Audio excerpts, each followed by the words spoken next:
ফোনে কথা বলতে বলতে লাইন পার হচ্ছিলেন মহিলা আইনজীবী। ওই লাইনে যে ট্রেন আসছে সেদিকে তার খেয়ালই ছিল না। ফোনে ব্যস্ত থাকায় ট্রেনের হর্নও তার কানে পৌঁছয়নি। তাতেই কাল হলো, মহিলা আইনজীবীকে পিষে দিয়ে চলে গেল ট্রেন। বৃহস্পতিবার ঘটনাটি ঘটেছে বারাসাত স্টেশনের 4 নম্বর প্ল্যাটফর্ম লাইনে। রেল পুলিশ জানিয়েছে মৃত আইনজীবীর নাম বন্দনা মাইতি। ঘটনার পর তার সহকর্মীরা মহিলা আইনজীবীর দেহটি শনাক্ত করেন। পরে ময়নাতদন্তের জন্য তা বারাসাত মেডিকেল কলেজে পাঠায় জিআরপি। জানা গিয়েছে, মৃত মহিলা আইনজীবীর বাড়ি দমদমে। তিনি বারাসাত আদালতের আইনজীবী হিসেবে কর্মরত ছিলেন। বৃহস্পতিবার দুপুর নাগাদ বারাসাত স্টেশনের 4 নম্বর প্ল্যাটফর্মের লাইন পেরিয়ে নিজের কর্মস্থলের দিকেই যাচ্ছিলেন তিনি। সেই সময় আপ বনগা লোকাল ওই লাইনে এসে পড়ে। ট্রেনটি বারবার হর্ন দেওয়ার পরেও তিনি শুনতে পাননি বলে খবর রেল সূত্রে। তখনই ট্রেনের ধাক্কায় রক্তাক্ত অবস্থায় লুটিয়ে পড়েন বন্দনা। তিনি সিটি সিভিল কোর্টের উনি মেম্বার।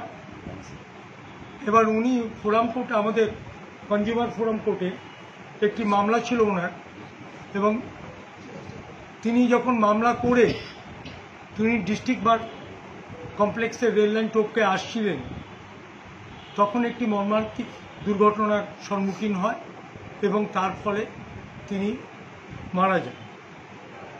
এবং এই যে ফোরাম কোর্টটি যেখানে অবস্থিত বারাসাত জুডিশিয়ারি পেরিফেরিতেই রয়েছে, অথচ কোর্টটি রয়েছে আমাদের রেলগেট টপকে যেতে হয়, অর্থাৎ আপনার ভাটাপল্লির ওখানে।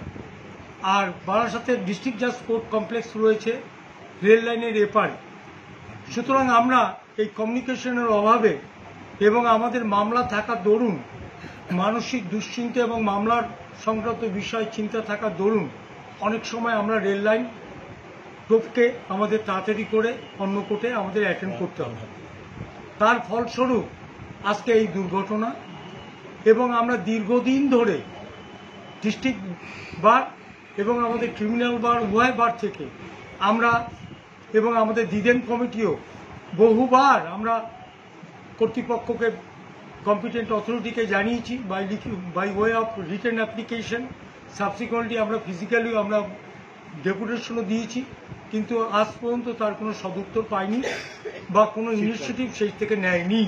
বারাসাত কোর্ট কমপ্লেক্সের আশেপাশে অতি সত্বর আনা দরকার, নাহলে আজকে বোনটা চলে গেল, আজকে আগামী দিনে আরও কতজন যাবে আমরা এটা জানি না। কেননা একজন লয়ার শুধু একটা কোর্টেই মামলা করে সেই মামলা সংক্রান্তই তার মনের মধ্যে চিন্তাধারা থাকে না। এপারে ডিস্ট্রিক্ট জাজে এখানে 22টার মতো কোর্ট, সুতরাং সেই কোর্টকে অ্যাভেল করতে গিয়ে 30টার মতো কোর্ট, সেখানে অ্যাভেল করতে গেলে সেই তার মানসিকতা সেই কোর্টের মামলা সংক্রান্তই থাকে। সুতরাং দুর্ঘটনাটা সেখানে কমন ফ্যাক্টর হয়ে দাঁড়ায় অনেক সময়। যদিও আমাদের এই দুর্ঘটনাটাকে অ্যাভয়েড করার জন্য আমাদেরও সচেতন হওয়া উচিত, আগামী দিনে আমরা থাকব, কিন্তু হাউ লং, যেহেতু আমাদের কোর্টটা রেল লাইনে ওপারে, তাই আমরা সরকারের দৃষ্টি আকর্ষণ করছি যাতে ফোরাম কোর্টটা আমাদের জুডিশিয়াল কমপ্লেক্সের বারাসাত ডিস্ট্রিক্ট জাজেস কোর্টের সন্নিকটে আনা যায়।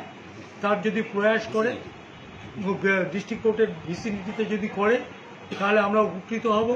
নাহলে আগামী দিনে আরও যে কত লয়ারের প্রাণহানি হবে সেটা বলা খুব সোজা হিসাব হয়ে যাবে। আজকে